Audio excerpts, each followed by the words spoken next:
Sport collectif toujours, les basketteuses de Charleville signent le meilleur début de saison de leur histoire, rien que ça. Voilà, 5 matchs de ligue féminine et 5 victoires, c'est tout simplement parfait.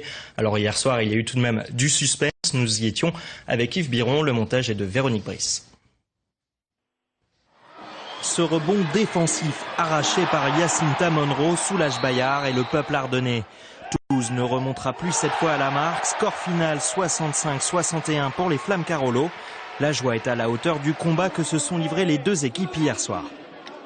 On savait que ça allait être compliqué. D'une part, c'est une très belle équipe, Toulouse. Donc on savait que on allait avoir un match compliqué. Après, on a assez accumulé de la fatigue avec le match de mercredi. Voilà, le résultat est au bout, c'est tout ce qui compte. Je pensais vraiment qu'on allait gagner à la fin. On ne s'est pas suffisamment parlé lors des dernières possessions.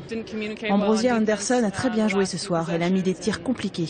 Yacinta Monroe aussi. Leurs Américaines ont très bien joué ce soir. La doublette Anderson-Monroe survole en effet les débats dans le premier quart-temps. Elles parviennent à creuser un premier écart de 7 points. Mais en face, il y a le show Kristen Mann.